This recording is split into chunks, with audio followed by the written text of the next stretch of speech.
Un pays frappé par un embargo total annonce, en 72 heures, le lancement d'une opération agricole nationale, une accélération qui défie toute logique économique. Alors que la majorité des États sous sanction voient leur production alimentaire s'effondrer, le Burkina Faso affirme pouvoir transformer une simple culture locale en moteur de souveraineté. Un contraste qui interroge autant qu'il intrigue. Comment, dans un tel contexte, cette promesse pourrait-elle réellement tenir, surtout lorsqu'elle est portée par Ibrahim Traoré? Et si la clé se trouvait dans un détail que personne n'avait vu venir? Le Burkina Faso avance désormais avec une promesse claire, transformer une crise imposée de l'extérieur en une dynamique capable de redéfinir son avenir économique. L'enjeu central est simple, assurer une autonomie alimentaire durable pour toute une nation. Cette ambition n'est pas seulement un objectif agricole, elle conditionne la stabilité sociale, la capacité du pays à résister aux pressions internationales et la possibilité d'établir des chaînes de valeur entièrement locales. Dans un paysage régional où l'aide extérieure fluctue et où les marchés mondiaux demeurent volatiles, cette initiative devient un test décisif pour mesurer la résilience d'un État souvent considéré comme marginalisé. Et pourtant, Mochi Tietnian Trontientrigne, presque anodin dans les premiers jours, pourrait bien changer l'équation et remodeler la perception même de ce projet. Ce glissement subtil, encore invisible pour beaucoup, constitue le point de bascule potentiel de toute l'histoire. En 72 heures, un détail que beaucoup avaient pris pour un simple geste symbolique est devenu la première preuve concrète que le pari pouvait tenir. Ce délai éclair, qui a vu l'idée du manioc se transformer en opération nationale, referme la question ouverte en P1. La promesse n'était pas une déclaration, mais un processus déjà enclenché et porté directement par Ibrahim Traoré. Dès ses premiers jours, l'analyse des sols par les équipes mixtes, chercheurs civils et unités militaires réaffectées a montré que la culture pouvait s'étendre bien au-delà des provinces pilotes. Les évaluations ont révélé une résistance élevée du manioc à la sécheresse. Un atout rare dans un Sahel soumis à une pression climatique constante. Les zones arides, autrefois considérées comme marginales, devenaient soudain exploitables, faisant passer l'idée d'un simple correctif agricole à un véritable changement d'échelle. Cette dynamique a provoqué un basculement rapide dans la compréhension du projet. L'embargo ne créait plus uniquement un manque, il ouvrait un champ d'action inédit pour réorganiser une économie rurale longtemps dépendante. Sangsang, l'isolement imposé par les sanctions internationales a fourni un effet de contraste. Là où de nombreux pays frappés par des mesures similaires s'enferment dans un cycle de contraction, le Burkina Faso adoptait une logique inverse, réorientée, déployée, structurée. Les premiers convois de matériel solaire destinés à l'irrigation sont partis vers les provinces pendant que les coopératives émergentes définissaient les normes de transformation du manioc. Ce mouvement simultané, technique, humain et organisationnel, a donné au plan une cohérence inattendue. Ngoklai, avec l'image d'urgence absolue décrite lors des premiers jours de l'embargo, la mise en place du système montrait un pays capable de redéfinir ses marges de manœuvre. Le manioc n'était plus une culture de substitution, mais un pivot géoéconomique en formation. Dans ce cadre, la vision initiale, jugée trop ambitieuse, devenait lisible, rendre la souveraineté agricole compatible avec les réalités d'un État soumis à la pression extérieure. Au cœur de cette mécanique en pleine accélération, Mo Nyan Vote Collectif émerge discrètement. Les premières coopératives agricoles, nées dans l'urgence mais structurées comme des cellules de résistance économique. Elles deviennent le fil conducteur permettant de comprendre comment une vision nationale se traduit en gestes concrets sur le terrain. Dans la province de Houé, un groupe d'agriculteurs, qui dépendait autrefois d'importations irrégulières, a été parmi les premiers à adopter les techniques modernisées de culture du manioc.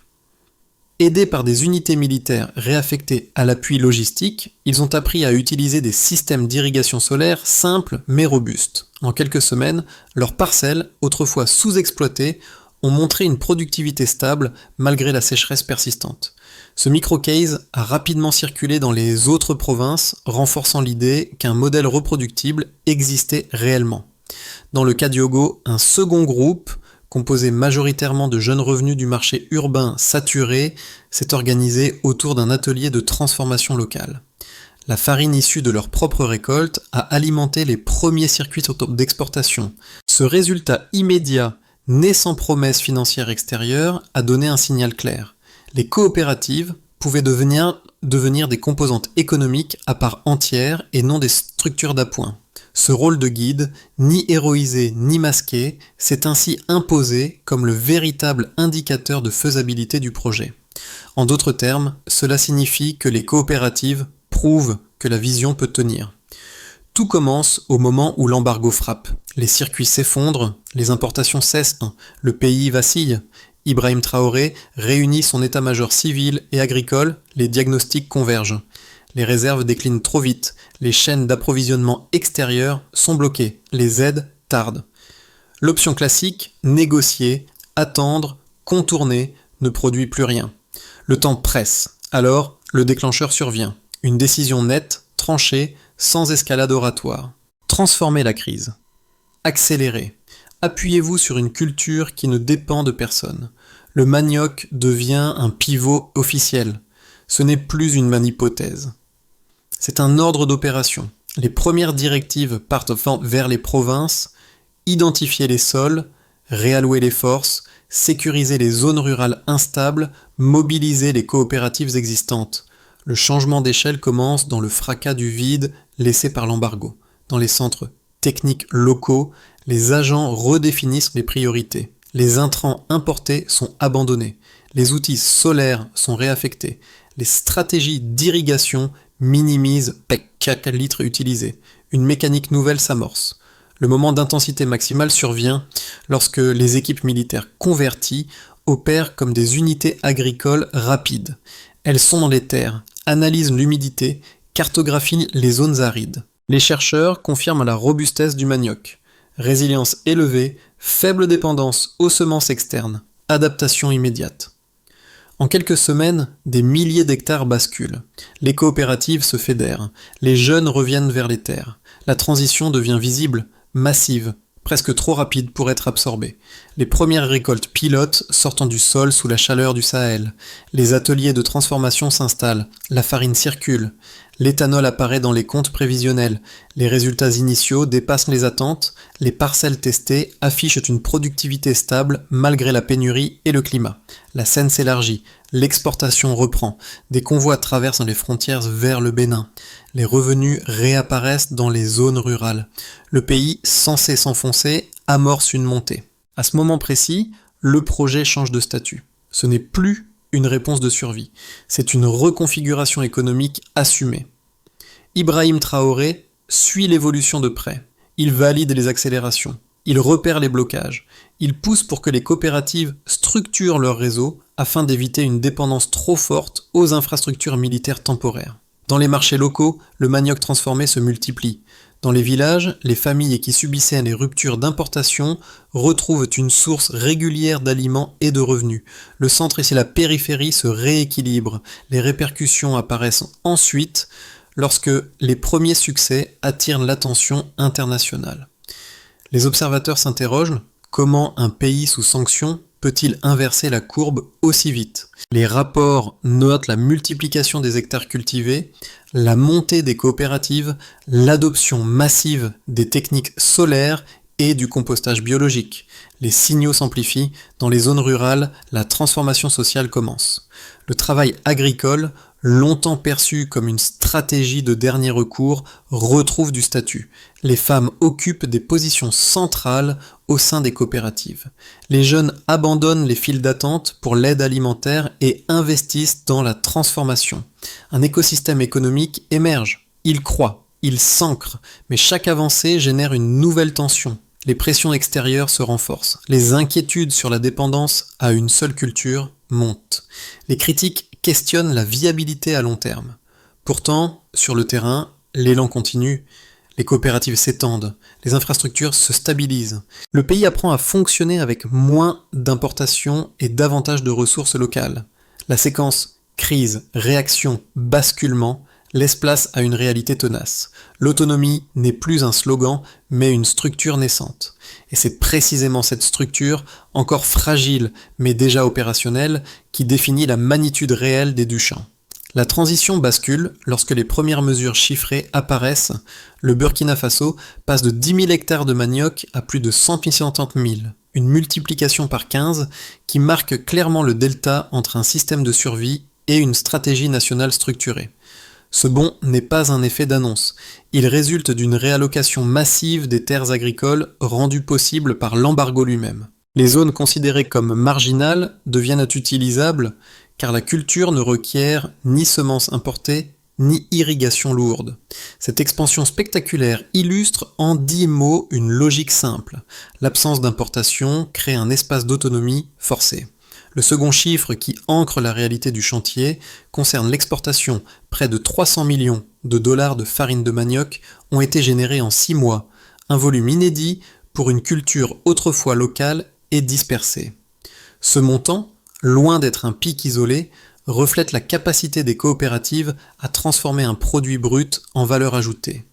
Les ateliers de transformation, mis en place à vitesse accélérée, multiplient les débouchés pour les provinces rurales. Ce résultat, en 11 mots, traduit la dynamique. Le manioc devient un levier économique et non une culture de secours. Le troisième point de bascule chiffré provient de l'énergie.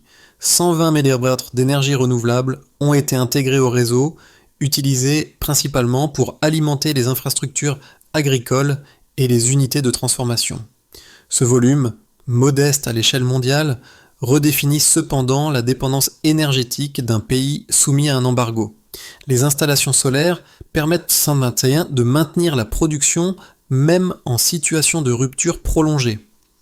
La phrase de 12 mots qui s'impose ici est limpide. L'énergie locale maintient la chaîne agricole quand les importations deviennent impossibles.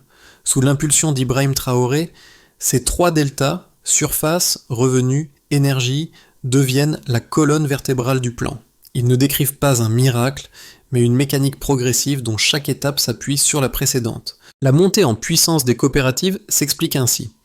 La multiplication des hectares fournit la matière première. Les revenus issus de la transformation consolident les structures, l'énergie locale garantit la stabilité opérationnelle. Chaque chiffre est une pièce qui verrouille la suivante.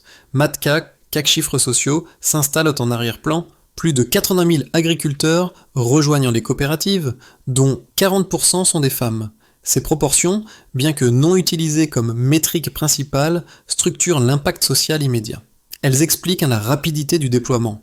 Les femmes contrôlent une large part des activités de transformation, tandis que les jeunes gèrent la logistique, les séchoirs, les circuits d'acheminement. Ce glissement démographique rend l'ensemble plus stable, car il repose sur des catégories sociales souvent exclues des économies agricoles centralisées. Today, le modèle s'auto-entretient. Les revenus réinvestis alimentent les silos, les machines locales, les structures de formation. Le delta énergétique alimente le delta productif, qui renforce le delta exportateur. Dans ce système, chaque amélioration circule comme une onde. Les équipes suivent ces ondes et les amplifient, transformant progressivement un plan de crise en architecture économique durable.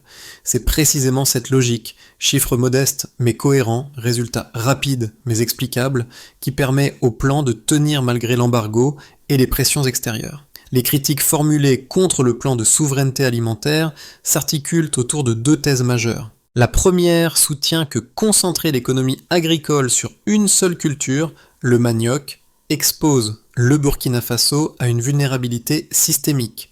Selon cette analyse, si une crise climatique ou un cycle de sécheresse durable frappait les zones cultivées, l'ensemble du modèle s'effondrerait. Les sceptiques rappellent que de nombreux pays ayant misé sur une monoculture ont vu leur marge de manœuvre disparaître dès que les récoltes diminuaient. Ils soulignent également qu'une dépendance excessive à l'exportation d'un seul produit peut créer un effet de prix pervers sur les marchés internationaux, pénalisant d'autres producteurs régionaux.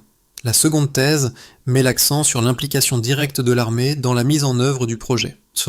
Certains observateurs occidentaux craignent qu'un rôle opérationnel trop important accordé aux forces militaires n'encourage une militarisation du secteur agricole. Selon eux, l'infrastructure rurale pourrait devenir dépendante de logiques sécuritaires, réduisant la capacité des civils à gouverner le système à long terme. L'argument va plus loin. Si les coopératives n'arrivent pas rapidement à s'autonomiser, l'ensemble du modèle risque d'être perçu comme un dispositif d'urgence, non comme un levier durable. Face à ces deux thèses, les éléments issus du terrain, ceux décrits dans la Vung Dan Nguyen, permettent de formuler une réponse solide. D'une part, même si le manioc occupe la position centrale, l'initiative ne vise pas à remplacer la diversité agricole, mais à créer un amortisseur stratégique dans un contexte d'embargo. Le manioc a été choisi précisément parce qu'il ne dépend d'aucune semence importée, qu'il résiste à la sécheresse et qu'il peut pousser dans les terres les plus arides. La source montre clairement que cette culture sert de socle temporaire pour rétablir une marge économique avant d'élargir à d'autres productions. D'autre part, l'implication militaire n'a jamais été présentée comme un modèle permanent. Les données du terrain indiquent que les forces armées ont assuré le déploiement initial, irrigation solaire, sécurité des zones instables, logistique, mais que le relais est transféré progressivement aux coopératives. Les ateliers locaux, les milliers d'emplois créés et le retour massif des jeunes vers les terres prouvent que l'ancrage civil est déjà dominant. Les critiques posent de vraies questions, Nungdu Kyainchotei, un système qui se consolide sans s'enfermer dans ses risques. Le point de bascule arrive maintenant. Un moment précis, presque discret dans la chronologie rapide du projet, révèle la véritable nature de la transformation. Le passage d'un modèle défensif à une dynamique offensive. Jusqu'ici, le manioc servait surtout à stabiliser l'intérieur du pays. Désormais, il devient un outil de projection économique. Le changement se matérialise lorsque les premières expéditions franchissent la frontière du Bénin. Ce geste, simple en apparence, montre qu'un État sous sanction peut non seulement nourrir sa population, mais aussi générer des flux régionaux, capables de redéfinir son statut géopolitique. À cet instant, la vision portée par Ibrahim Traoré cesse d'être un pari risqué. Elle devient une réalité mesurable. Sang, les coopératives s'élargissent et accueillent de nouveaux acteurs, notamment des jeunes qui étaient autrefois sans perspective. Le manioc transformé commence à alimenter des marchés extérieurs, créant un effet d'entraînement sur l'ensemble des infrastructures rurales. La logique n'est plus seulement de résister, mais de construire une économie ancrée localement et exportable. Göklai, les observateurs internationaux, qui s'attendaient à un effondrement sous embargo, voient un pays redéfinir ses marges d'action. Le midpoint n'est pas un sommet, c'est l'ouverture d'une nouvelle trajectoire. Les effets tangibles du basculement apparaissent d'abord dans le niveau national, NN. Les campagnes, autrefois dépendantes des importations alimentaires, voient leurs revenus augmenter grâce à la transformation locale du manioc. Les familles rurales, soutenues par les coopératives, disposent d'une source de revenus plus stable et moins exposée aux fluctuations extérieures. Les infrastructures agricoles se renforcent progressivement, accélérant un cycle d'autonomie qui semblait impossible au début de l'embargo. Du côté Doan-Niep, DN, l'impact se traduit par une multiplication d'ateliers locaux capables de transformer la racine brute en farine, amidon ou éthanol. Ces unités, nées souvent de petits investissements communautaires, génèrent des marges nouvelles et favorisent l'émergence d'un tissu industriel léger. Les flux d'exportation créent des incitations économiques fortes, davantage de machines locales, davantage de formation technique et un retour d'activité dans les zones autrefois délaissées. Ce maillon intermédiaire, longtemps absent dans les chaînes agricoles africaines, change la structure même de l'économie rurale. En matière de Hongeudan, ND, les répercussions sont immédiates. Les jeunes, auparavant sans perspective dans les centres urbains saturés, reviennent progressivement vers la production et la transformation. Les femmes jouent un rôle croissant. 40% des agricultrices intégrées dans les coopératives participent directement à la montée en puissance du secteur, transformant leurs revenus en projets communautaires. Les villages, soutenus par un modèle qui valorise les ressources locales, connaissent une amélioration sensible de la qualité de vie. À l'échelle Kouvuk, KV, la dynamique est encore plus révélatrice. Le Burkina Faso, autrefois marginalisé dans le commerce régional, devient un fournisseur clé de produits dérivés du manioc. Les exportations croissantes vers le Bénin, le Ghana et le Mali créent une interdépendance nouvelle, inversant le rapport habituel entre les pays dépendants et les pays exportateurs. Les voisins observent et s'inspirent. Certains lancent leur propre programme pilote, reprenant, parfois ouvertement, la méthode accélérée impulsée par Ibrahim Traoré. Sangsang, le paysage géopolitique évolue. Les puissances traditionnelles, qui s'attendaient à une implosion économique, découvrent qu'un État sous sanction peut redéfinir ses marges d'action à partir d'une culture locale. Les inquiétudes européennes sur l'effet domino agricole témoignent de l'ampleur du phénomène. Un pays qui s'émancipe pourrait en entraîner d'autres. Cette recomposition régionale répond à la question suspendue en P8. Oui, le succès local peut devenir un levier global. Le manioc n'est plus seulement une racine nourricière. Il devient un symbole d'autonomie économique et un point d'équilibre entre pression extérieure et initiatives internes. Le Burkina Faso ne se contente pas d'exister dans un environnement hostile. Il influence désormais son propre cadre régional, consolidant un modèle qui, hier encore, paraissait improbable. Le Burkina Faso entre dans une zone où les trajectoires possibles se distinguent nettement. Les 6 à 12 prochains mois dépendront de la capacité du pays à maintenir son rythme, à absorber les pressions extérieures et à consolider les acquis créés depuis l'embargo. 3 scénarios émergent avec une cohérence suffisante pour éclairer la suite. Scénario de base. La dynamique actuelle se poursuit sans accélération spectaculaire ni rupture majeure. La production de manioc continue de croître à un rythme soutenu, les coopératives renforcent leur organisation et les circuits d'exportation demeurent stables. Les revenus issus de la transformation locale alimentent l'économie rurale, permettant l'extension progressive des infrastructures. Le pays reste prudent, naviguant entre pression internationale et consolidation interne. Ce scénario s'appuie sur un équilibre fragile mais tenable, poursuivre l'effort sans multiplier les risques. Scénario optimiste. La trajectoire ascendante gagne de la vitesse. Le modèle burkinabé inspire davantage de pays du Sahel, ouvrant la voie à des accords régionaux renforcés autour du commerce du manioc transformé. Les exportations dépassent les prévisions et la demande régionale se stabilise sur le long terme. Dans ce contexte, la coopération accrue avec le Mali, le Bénin ou le Ghana pourrait structurer un marché intégré où les infrastructures d'un pays soutiennent les chaînes de valeur d'un autre. L'impact social s'amplifie. Davantage d'emplois, davantage de transformations locales, davantage d'initiatives portées par les femmes et les jeunes. L'élan initial se transforme en plateforme économique durable. Scénario pessimiste. Des tensions géopolitiques plus fortes ralentissent le processus. Les puissances exportatrices de céréales imposent des restrictions sanitaires ou administratives aux produits dérivés du manioc, freinant les exportations. Parallèlement, une sécheresse sévère, toujours plausible dans un contexte sahélien, pourrait affecter certaines zones cultivées.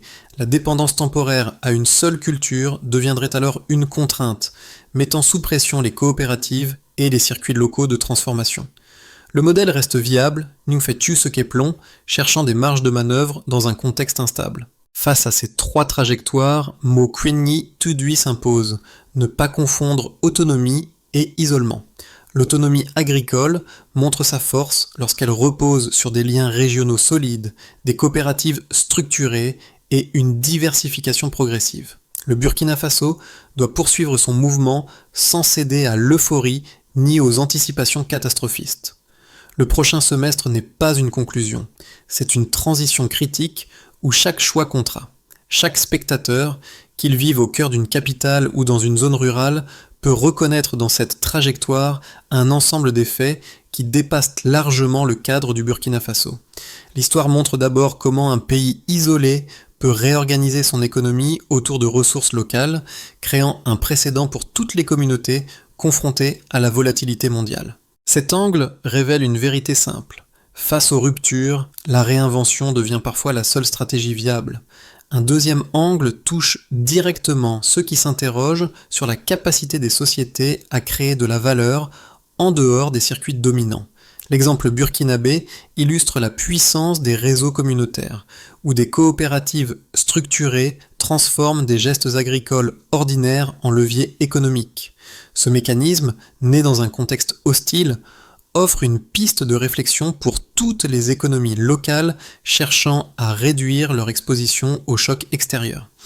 Un troisième angle concerne le rapport entre générations. Dans le récit, les jeunes reviennent vers la Terre non par contrainte, mais par opportunité. Ce mouvement, que beaucoup croyaient impossible, montre comment la transformation économique peut redonner du sens à des pratiques souvent dévalorisées. Il rappelle que les transitions ne reposent pas uniquement sur les grandes institutions, mais sur la capacité collective à redéfinir la valeur du travail. Taken ensemble, ces trois perspectives dessinent une ligne directrice.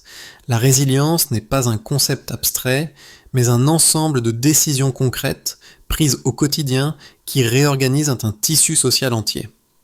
Ce que le Burkina Faso met en lumière, c'est la possibilité pour chaque communauté de s'appuyer sur ce qu'elle possède déjà pour tracer une trajectoire nouvelle. La consolidation du modèle nécessite désormais une feuille de route claire, structurée en étapes successives et mesurables. Sous l'impulsion d'Ibrahim Traoré, cette trajectoire doit combiner coordination nationale, ancrage local et capacité d'adaptation face aux pressions extérieures. Première étape, stabiliser les infrastructures agricoles, 3-6 mois. Les coopératives doivent renforcer leurs capacités techniques. Irrigation solaire, compostage, unités de séchage. Les autorités locales supervisent l'allocation des équipements, tandis que les ingénieurs assurent la maintenance. Le succès se mesure par la continuité de la production, même en période de sécheresse. Deuxième étape, structurer la transformation locale, 6-9 mois. Les ateliers de farine, d'amidon et d'éthanol doivent passer d'un fonctionnement réactif à un modèle planifié. Les jeunes formés prennent la gestion quotidienne. Les coopératives contrôlent la qualité et les volumes. L'indicateur clé devient la part du manioc transformé localement par rapport au manioc brut exporté. Troisième étape, diversifier les cultures complémentaires, 9-12 mois. Sans abandonner le rôle stratégique du manioc, les agriculteurs introduisent des cultures résistantes comme le millet ou le sorgho. Les centres techniques accompagnent la transition pour éviter toute dépendance excessive. La progression se mesure par la proportion de terres multicultivées et la stabilité des rendements. Quatrième étape, sécuriser les débouchés régionaux, continue. Les autorités négocient des accords avec les pays voisins pour fluidifier les flux commerciaux. Les coopératives suivent les volumes d'exportation et ajustent la production. Le critère de réussite repose sur la constance des expéditions vers le Bénin ou le Ghana malgré les pressions extérieures. Cinquième étape, renforcer la formation et la gouvernance locale continue. Les communes rurales deviennent les centres de décision opérationnelle soutenus par des formations en gestion, transformation et logistique. La performance se lie dans la capacité des coopératives à fonctionner sans appui militaire, signe que le modèle atteint son autonomie réelle. Moi, Beuk Numo Mangep, Taunen Mo Kotruk Benvung, une architecture conçue pour tenir au-delà de la crise immédiate. Les coopératives, apparues presque timidement au début du projet, reviennent ici comme le motif central d'un récit désormais complet. Elles incarnent le passage d'une réaction contrainte à une autonomie assumée, rappelant que la transformation du Burkina Faso n'a pas pris racine dans les institutions lointaines, mais dans des groupes d'hommes et de femmes qui ont choisi de réorganiser leur quotidien. Sous l'impulsion d'Ibrahim Traoré, ces cellules locales sont devenues bien plus que de simples structures agricoles. Elles sont devenues les lieux où une souveraineté nouvelle a pris forme, geste après geste, récolte après récolte. Dans les villages, les visages qui autrefois scrutaient l'horizon en attendant l'aide extérieure travaillent aujourd'hui des terres qu'ils transforment eux-mêmes. Les ateliers, nés de moyens modestes, diffusent une énergie collective qui dépasse la seule production. Cette montée en puissance silencieuse, à peine perceptible dans les premiers jours de l'embargo, est devenue le socle humain de toute la dynamique. Les trajectoires individuelles et les ambitions nationales se rejoignent ainsi dans un même mouvement, celui d'une population qui se relève par ses propres moyens.